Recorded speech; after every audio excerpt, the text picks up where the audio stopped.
저는 아내와 나이 차이가 많이 납니다. 함께 다니면 부녀지간이냐고 묻는 경우도 있을 만큼. 아내는 나이에 비해 동안이고 저는 나이에 비해 나이가 좀 들어 보이기 때문에 나이 차이가 더 심하게 나는 것처럼 보였을 겁니다. 아내는 제가 운영하는 술집 알바생이었습니다. 저는 술집을 차렸다 망하기를 여러 번, 현재는 잘 운영되는 술집을 3개 가지고 있습니다. 우여곡절이 많았던 사람이라 결혼은 꿈도 꾸지 못했습니다. 혼기가 꽉 찼을 때도 모아놓은 돈 하나 없이 빚만 있는 남자와 누가 결혼을 하려고 했을까요? 30이 다 된 나이에 알바를 하겠다고 온 아내에게 처음에는 별 관심이 없었습니다. 나이 차이도 많이 나고 외모 차이도 많이 나니 언감생심 꿈도 못 꾸었죠. 가게 문을 닫을 시간 아내와 함께 다니던 알바생이 그날은 오지 않아 아내가 혼자 집에 가는 것을 걱정하고 있었습니다. 제가 데려다 주겠다고 제 차에 태우고 아내가 혼자 사는 집으로 향했습니다. 차에서 이런저런 얘기를 나누다가 아내가 저에 대해서 궁금하다고 하더군요. 술을 한잔하면서 얘기를 하다 보니 얘기가 잘 통해서 그날 아내의 집에서 자게 되었습니다. 그때부터 아내와 저는 함께 살았습니다. 함께 살다 보니 아내에게는 3천만 원의 빚이 있었습니다. 저에게는 큰 돈이 아니라 바로 갚아주었습니다. 아내는 저에게 무지하게 고마워했습니다. 시골에 계시는 장모님도 항상 저만 보면 고맙다는 말씀을 입이 닳도록 하셨습니다. 저에게 고마워하는 것도 몇 달 못 가더군요. 아내는 일 그만두고 집에서 살림만 하라고 했는데 낮 시간에 집에 있지를 않았습니다. 낮 시간뿐만 아니라 밤에도 밖을 나도는 경우가 많았죠. 차를 타고 가게를 이동하는 중에 아내가 어떤 남자와 팔짱을 끼고 걷는 모습을 보았습니다. 차에서 내려 아내의 이름을 큰 소리로 불렀더니 아내는 그 남자와 도망치듯 가버리더군요. 그리고 아내는 전화도 안 받고 며칠 있다가 집에 들어왔습니다. 모든 것이 오해라고 하는데 제가 바보가 아니고서야 그 말을 믿겠습니까? 그게 말이 되냐고 했더니 아내는 다시 나가버리더군요. 화가 나기도 하고 내 팔자에는 처자식은 없나 보다 생각했습니다.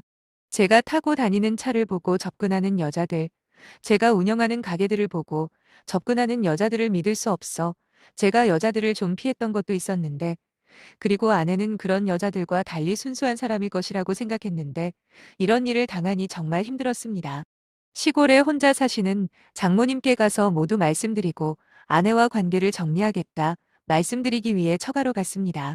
다 쓰러져가는 시골집, 조만간 이 집도 새로 지어드리겠다고 속으로 생각하고 있었는데 자기 복을 자기가 차고 나간 아내를 생각하니 쓴웃음을 짓게 되더군요. 놀란 표정으로 저를 맞이하는 장모님을 뵈니 죄송한 마음이 들었습니다. 혼자 쓸쓸히 식당 일을 하며 사시는 장모님의 순수한 표정에 딸이 장모님의 밥만 닮았으면 좋았을 것이라는 생각이 들었습니다. 외지에서 생활하는 딸을 걱정만 하고 사시다가 나이는 많지만 돈은 좀 있는 남자를 만나 딸이 고생 안 하고 살겠다고 좋아하셨는데 안 좋은 결과를 알려드려야 하는 제 마음도 좋지만은 않았습니다. 장모님께서 차려주신 저녁을 먹으면서 말을 꺼낼 틈만 보고 있는데 말이 안 나오더군요. 저녁을 먹고 한참 후에 장모님께 말씀드렸습니다. 아내가 남자가 생겨서 집을 나갔다는 저의 말에 장모님은 큰 충격을 받아 입술을 떨고 계셨습니다. 내가 살아온 모든 이야기를 장모님 앞에서 쏟아냈습니다. 내가 울면서 말을 할 때는 장모님도 함께 울어주셨고 즐거운 얘기를 할 때는 장모님도 환하게 웃어주셨습니다. 제 이야기는 2시간이 넘도록 계속되었고 장모님은 전혀 지루해하지 않고 끝까지 들어주셨습니다. 그동안 혼자 살면서 너무 외로웠고 힘들었다는 이야기에 장모님도 혼자 살아오신 세월이 생각나서인지 함께 우셨습니다. 저는 장모님께 아내와 헤어질 것이라고 힘들게 말을 꺼냈고 장모님은 그래, 김서방 뜻대로 하게 하시면서 저를 안아주셨습니다. 장모님에게 안겨 한참을 울다가 장모님과 저는 누가 먼저랄 것도 없이 밤을 보내기 위한 준비를 하게 되었습니다.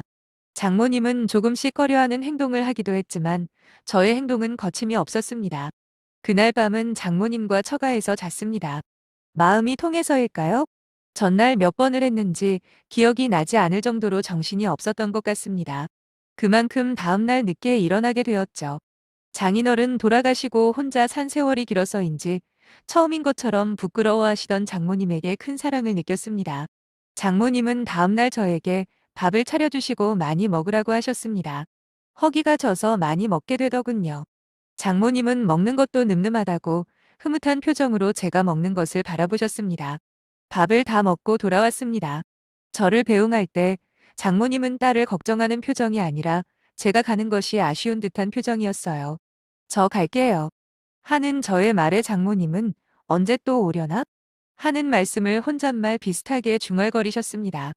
저는 못 들은 체하며 돌아왔습니다. 집으로 돌아와 아내를 내쫓았습니다. 우리 혼인신고를 한 것도 아니니 당장 나가라고 아내의 짐을 문 밖에 내놓고 문자를 남겼습니다. 아내는 만나는 남자와 잘 되고 있었는지 순순히 나가더군요. 별로 마음 아프지 않았습니다. 그 뒤로 장모님 댁에 일주일에 3번 정도 찾아뵈었습니다. 그때마다 다음날 늦게 일어날 정도로 격하게 장모님을 안아드렸습니다. 장모님은 제가 돌아올 때마다 아쉬워하셨습니다. 얼마 전 장모님께 작별 인사를 할 때는 곧 서울로 모셔가겠다고 했더니 이제 공공이에게 미안해하지 않을 생각이에요. 저를 처음으로 느끼게 해준 사람이니까 제가 잘할게요. 이 말과 함 해맑게 웃으시며 좋아하셨습니다. 장모님은 저에게 존댓말을 시작하셨습니다. 저를 더 이상 사위로 생각하지 않는 것 같아 저도 너무 기분이 좋았습니다. 주변에서 뭐라고 해도 상관없을 것 같습니다. 우리는 무엇보다 마음이 통하는 사이로 시작한 것은 확실하니까요. 평생 장모님을 지켜드리고 호강시켜드릴 생각입니다. 이제 장모님은 부부관계에 대한 얘기도 거침없이 합니다. 그런 얘기 솔직하게 하는 걸 제가 좋아한다고 하며 먼저 시작했더니 노력하는 것 같아요. 뭐든 저에게 맞추려고 노력하는 이 여자를 어떻게 사랑하지 않을 수 있을까요?